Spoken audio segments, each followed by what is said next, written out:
Hello, folks, and welcome to the winning JROTC program. I am Ken Johnson, your host, and today we have two exciting guests, which we'll talk to in a moment. But I wanted to start off the program by talking about, our nation and the military, which I think we have a dynamite, world-class military, and it's been getting a raw deal. A lot of bad reports coming out about the military, but when you have a military, everything's not going to go right. So we have a really great nation, and the military, without the military, it wouldn't be what it is today.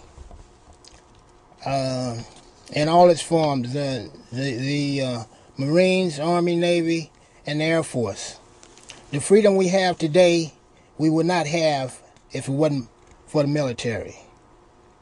I applaud the military and all it has done and all it will do. A lot of people get upset about the military doing different things, but the military does not send itself into war. It does not. It's the people who send it to war. It's the people vote for the Congress. You vote for the Senate, and you vote for the president. So if you start paying attention to who you're voting for and look at their records as to what they've done in the past and what they might do in the future, then we might have different form of candidates that are in the Congress and that are in the Senate, and a different type of president. But people need to really pay attention to what these people run for, their platforms, and all of that. So when you get upset with the military, get upset with yourself. Because remember, the military does not send itself anywhere. It is told by the Congress, the Senate, and the president. The president is the one who sends the military different places. Now, once they're there, and if something goes wrong, well, hey, war is war. I hate what happens in war, but you can't have a perfect war. So the name of this program, and I just wanted to say that because I applaud the military, which really has nothing to do with this program, which is the winning JROTC program. But I wanted to say that in a recognition and appreciation of our military. Now, the winning JROTC program is my design because I felt nobody was talking about the junior RTC program and all it's doing for the students. It's building leadership. It's cadets. No cadet fails in the junior RTC. They have a 100% graduation rate, whereas the Unified School District has a 70% graduation rate. So it seems to me if you want your child to graduate from school, send them into the junior RTC program.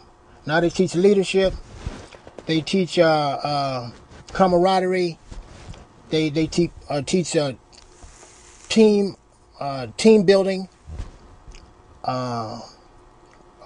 leadership, and they have different phases. They teach young folks that they're stepping into manhood or womanhood, and they teach them how to act. Keep your shoes shine, how to act proper. They give them skills that otherwise the students may not get. So let me introduce you to my guest right now.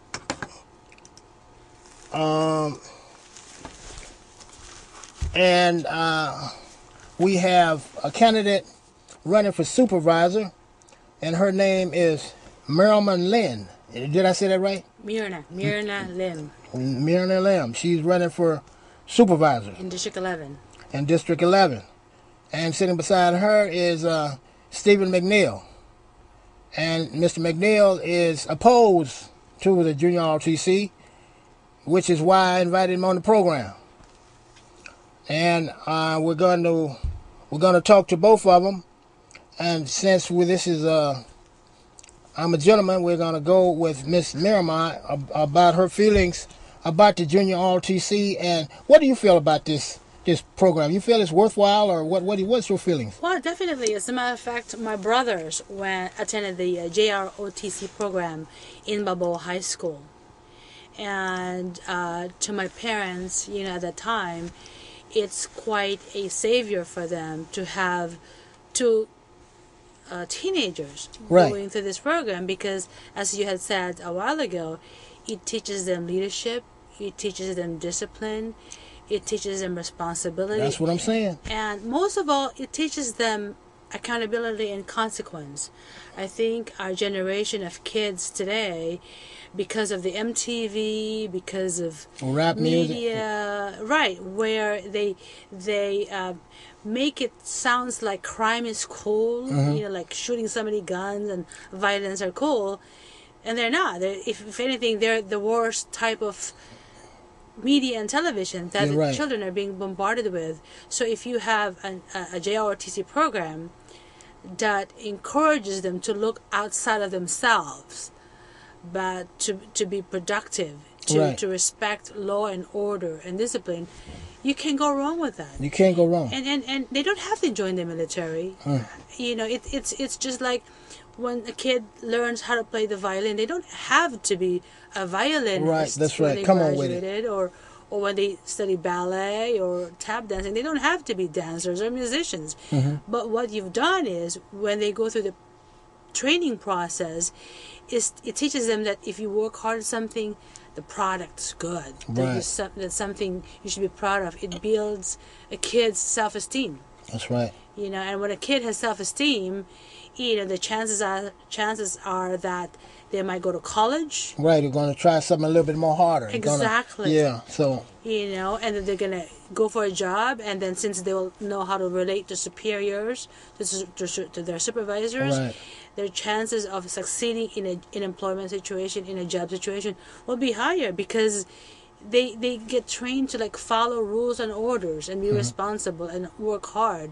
So in terms of inculcating productivity, in becoming a good participating member of the society, you can't go wrong. And they don't have to be in the military, but what you've given them are gifts of skills that they can use for the rest of their lives, and you can't beat that.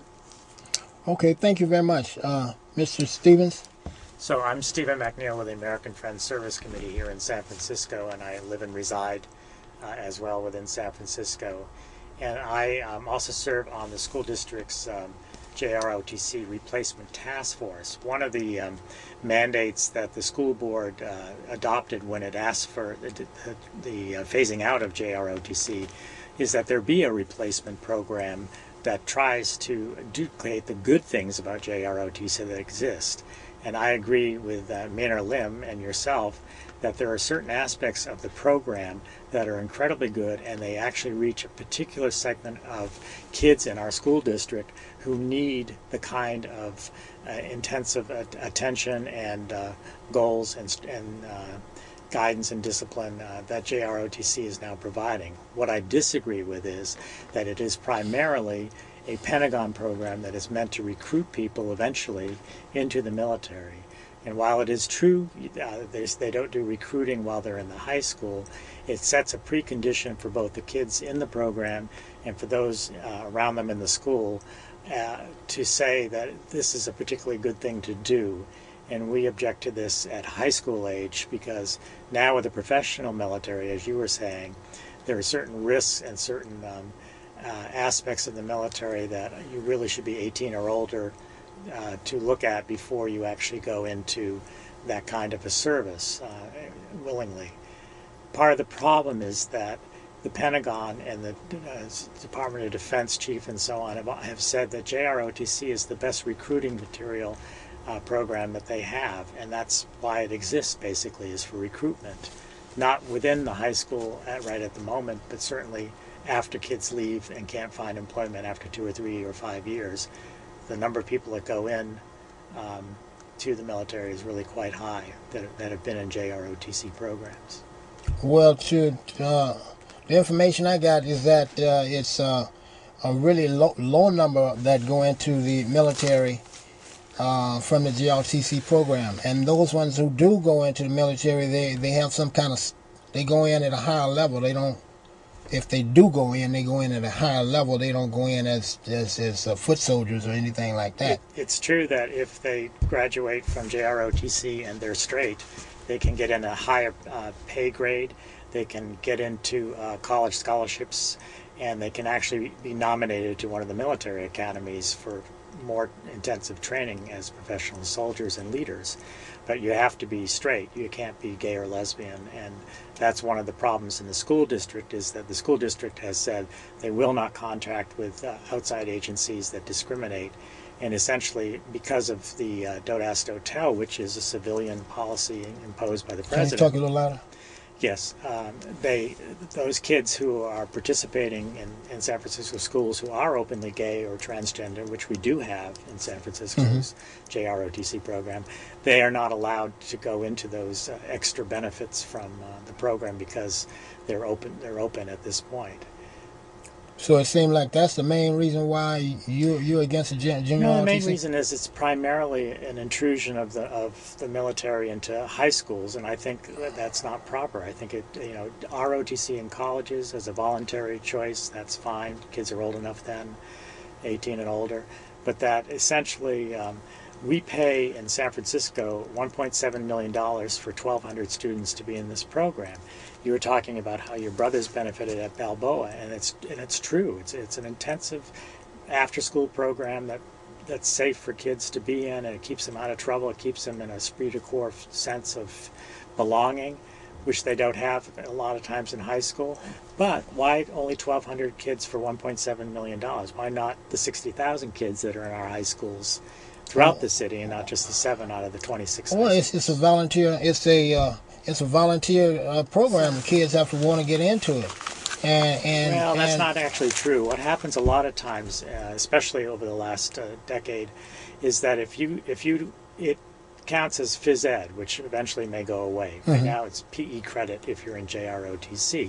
And you have to have certain credit in PE before you get out of high school. And a lot of times kids just get put into the class, or they go into the class because their schedule doesn't really allow them to take the regular PE, or they have something else competing with the regular PE.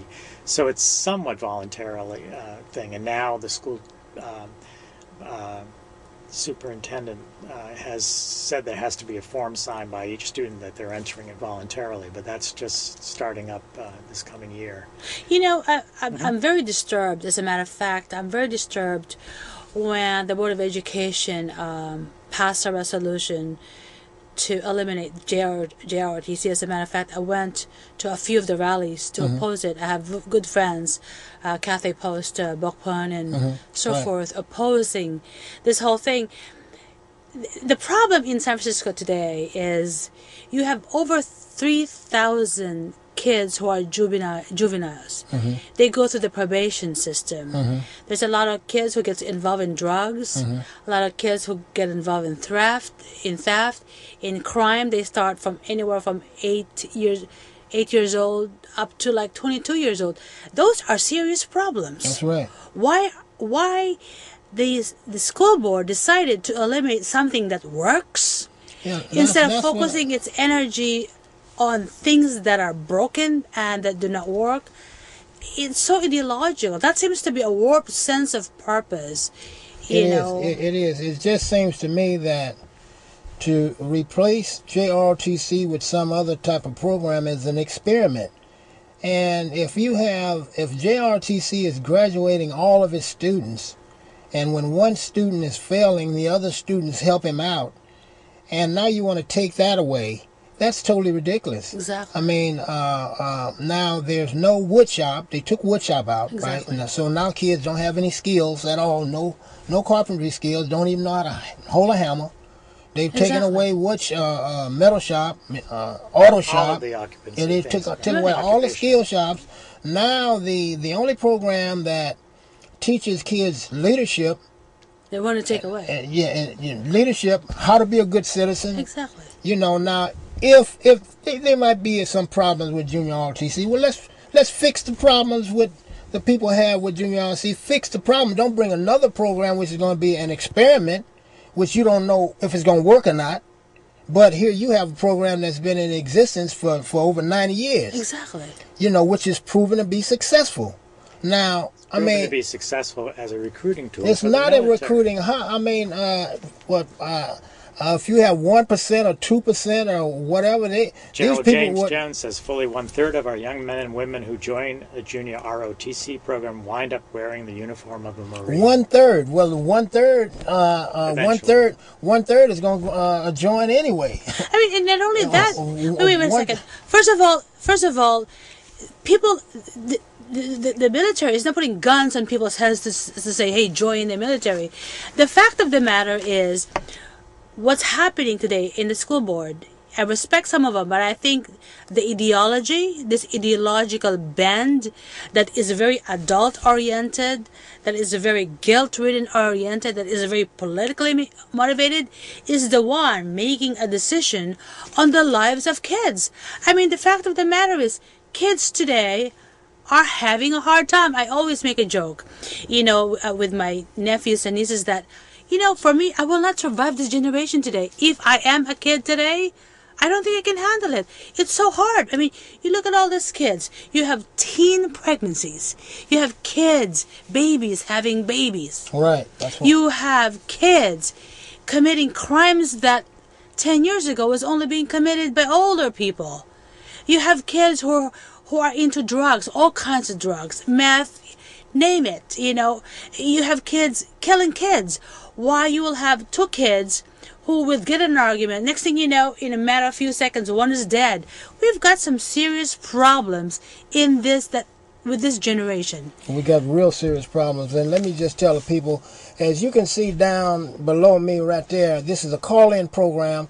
We'd like for those watching to call in and to join this discussion. I'd like to say a shout out to me, Gigi. Gigi, I wasn't able to put that clip together to show. I wanted to show our audience a wonderful lady that is a veteran for over 50 years, and she's 90 years old, and she's still really healthy and vibrant. But maybe you have to, Gigi. Please forgive me. We'll have to put it on later. So back to the junior ROTC. It just seems to me to be that parents should be outraged that the school board is even thinking about. Well, the school board has already acted. I mean, the school board has decided that it's phasing out JROTC. The school board has decided, but there's a lawsuit that's been filed to stop this whole action. Well, that's maybe good. there's lots of things that happen. There may be a lawsuit to actually make sure it happens. I mean, the point is that we in San Francisco are paying $1 million a year in taxes towards a program that benefits 6 high schools and 1,200 students. Well, on that note. Wait, let me say this. Let me hand this back over to you. But let me say this. Now, if those students weren't in junior ROTC, maybe they'd be in youth guidance center. Exactly. Or in jail somewhere. And then how much would you be paying? $5 million? $10 million? We should have a school district program that gives the kind of aspects of JROTC that aren't military, that give the kind of belonging and discipline to a lot of the students. We should have a school district that has a relationship with veterans in the city that's not necessarily based on current ties to the military, but respect for what the military is in this country and what the service is that people have rendered. Not simply a small cadre of people, but it should be something that's really promoted throughout the whole school. An understanding of what is a civilian-controlled military and what is the sacrifice that people have put into through their lives and service throughout the school district, not just for 1,200 students. There needs to be a way that the school district is doing this, not just with a small group of people, that basically the Department of Defense wants to have eventually feel friendly towards entering service. It doesn't make sense if you're saying that this kind of money should not only be spent on 1,200. Well, then expand it. I would think that that's what you're trying to say, it right? Right. The no, program because it costs the city $1 million. Well, I mean, for 1,200 students. That's not what the purpose of civilian education is. Not to educate for the military. Well, and that's what it does. It's not. As a taxpayer, why should I pay anything towards educating people to go into the military? Well, you're not paying I am paying the statistics do not show the statistics show, as you said, 3% go into the military, and that 3% would go in anyway. No, so that's I mean, it does. The Pentagon's not going to spend over $300 million a year on JROTC simply to be good to high schools. It does it because it's basically creating a friendly atmosphere within the schools so that people that are in high school will consider going into the military. Well, it does it because it creates better citizens. Exactly. It creates leaders in the community. It creates people that care about the community. Isn't that the purpose of public education? But why does the school district have a 70% graduation rate and the junior ROTC have a 100% graduation rate? They don't teach the same skills that the youngsters get in the junior ROTC. They don't teach the kids how to, if one kid is failing, to help your classmate. They don't teach that. They don't tell them to teach them to, these are the good aspects of JROTC that I think all the aspects about the junior ROTC are great. No, and they're not all great. It's not, the teachers aren't academically qualified. They're basically certified as the same level as a driver's ed instructor. They're instructors. They're not necessarily college graduates. Then it sounds to me like you should spend more time. Okay. Well, why if the teachers are not what you're saying? If the teachers are not qualified, well, why do they have 100% graduation rate, and the school district with these so-called teachers they have a 70% graduation? We're almost out of time. That's right. And I'm We're glad in agreement you guys that having